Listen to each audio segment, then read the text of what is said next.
بسم اللہ الرحمن الرحیم۔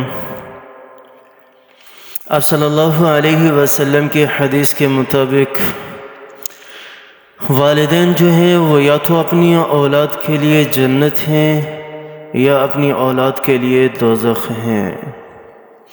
حضرت ابو امامہ رضی اللہ تعالی عنہ سے روایت ہے، آپ صلی اللہ علیہ وسلم سے پوچھا کہ یا رسول اللہ ما حق الوالدین علی ولدہما، کہ والدین کا ان کے بیٹے پر کیا حق ہے؟ تو آپ صلی اللہ علیہ وسلم نے کیا فرمایا؟ قال ہما جنتک و نارک، کہ وہ دونوں یا تو آپ کی کیا ہے؟ جنت ہیں یا آپ کی جہنم ہے، آگ ہے۔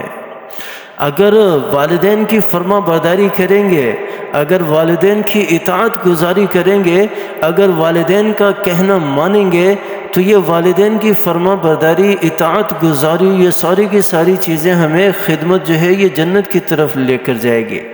لیکن یاد رکھو کہ معصیت کے اندر کوئی فرما برداری نہیں ہے، جیسے شرک ہے، جیسے کہ اللہ تعالیٰ نے قرآن پاک کے اندر بھی ارشاد فرمایا وَإِن جَاهَدَاكَ عَلَىٰ أَن تُشْرِكَ بِي مَا لَيْسَ لَكَ بِهِ عِلْمٌ فَلَا تُطِعْهُمَا وَصَاحِبْهُمَا فِي الدُّنْيَا مَعْرُوفًا۔ اللہ تعالیٰ نے کیا ارشاد فرمایا کہ اگر والدین کافر ہیں، وہ اپنے بیٹے کو زبردستی کافر بنانا چاہتے ہیں تو وہ ان کی اطاعت نہ کرے، اس چیز میں اطاعت گزاری نہیں ہے، اس میں وہ پھر ان کی اطاعت نہ کرے۔ لیکن اس کے علاوہ ہر چیز کے اندر اطاعت لازمی ہے، اگرچہ والدین کافر ہی کیوں نہ ہو، اگرچہ والدین کافر ہی کیوں نہ ہو۔ اللہ تعالیٰ نے اپنی عبادت کے بعد سب سے بڑا درجہ دنیا کے اندر والدین کا رکھا ہے۔ وَقَضَىٰ رَبُّكَ أَلَّا تَعْبُدُوا إِلَّا إِيَّاهُ وَبِالْوَالِدَيْنِ إِحْسَانًا۔ اللہ تعالیٰ کیا فرما رہے ہیں کہ میں نے یہ حکم دے دیا ہے، فیصلہ کر دیا ہے کہ میری ہی عبادت ہوگی، اس کے علاوہ اور کسی کی عبادت نہیں ہوگی۔ وَقَضَىٰ رَبُّكَ أَلَّا تَعْبُدُوا إِلَّا إِيَّاهُ، صرف ایک اللہ کی عبادت کرو۔ وَبِالْوَالِدَيْنِ إِحْسَانًا، اور اس کے بعد پھر اپنے والدین کے ساتھ احسان کرو۔ وَلَا تَقُل لَّهُمَا أُفٍّ وَلَا تَنْهَرْهُمَا وَقُل لَّهُمَا قَوْلًا كَرِيمًا، ان کو اف تک بھی مت کہو، یہ قرآن کے الفاظ ہیں، قرآن کے، کہ اپنے والدین کو اف تک بھی مت کہو۔ وَلَا تَقُل لَّهُمَا أُفٍّ وَلَا تَنْهَرْهُمَا، اور انہیں جھڑکو بھی نہیں۔ وَقُل لَّهُمَا قَوْلًا كَرِيمًا، اور ہمیشہ آرام کے ساتھ، آرام سے، نرم مزاجی کے ساتھ، نرم مزاجی کے ساتھ بات کریں۔ حضرت علقمہ رضی اللہ تعالی عنہ کا واقعہ بہت مشہور ہے، بڑے تہجد گزار صحابی تھے، بڑے پائے کے صحابی تھے، لیکن کیا صرف چھوٹی سی غلطی کی وجہ سے حضرت علقمہ جب بیمار ہوئے تو علقمہ کی اہلیہ جو ہیں وہ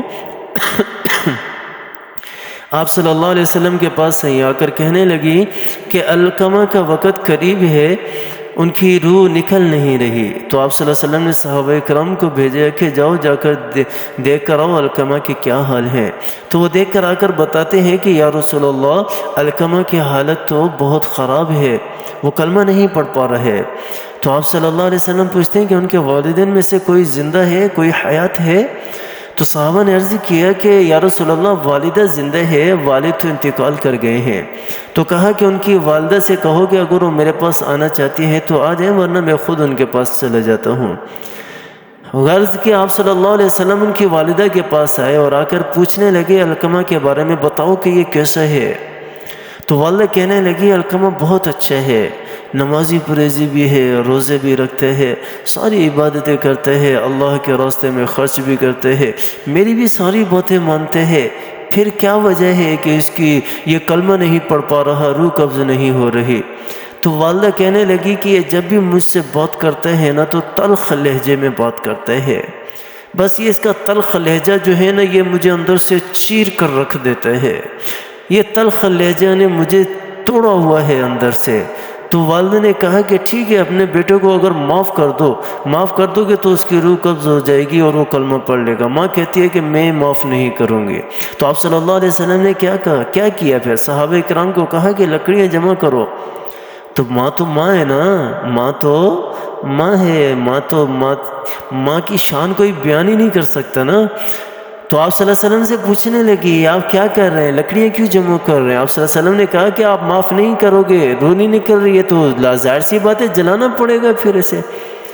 تو کہہ رہی نہیں نہیں نہیں نہیں، یہ تو میرے جگر کا ٹکڑا ہے، اسے کیسے جلا سکتے ہو؟ میں نے معاف کیا، میں نے معاف کیا، میں نے معاف کیا، اور دل سے ماں نے کہا میں نے معاف کیا۔ وہیں علقمہ نے کلمہ پڑھا لا الہ الا اللہ محمد رسول اللہ، اور روح پرواز کر گئی، روح پرواز کر گئی۔ یہ علقمہ کا واقعہ ہے۔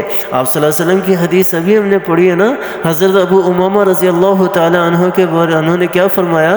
آپ صلی اللہ علیہ وسلم سے پوچھے کہ یا رسول اللہ والدین کا حق اپنے بیٹے پر کیا ہے؟ تو کیا فرمایا؟ یا تو وہ آپ کے لیے جنت ہے یا آپ کے لیے کیا ہے؟ جہنم ہے۔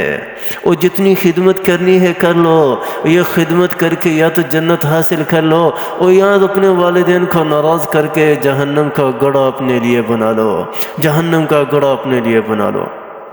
حضرت عبداللہ ابن عمر رضی اللہ تعالی عنہما کی دوسری حدیث ہے، آپ صلی اللہ علیہ وسلم نے فرمایا، کیا فرمایا؟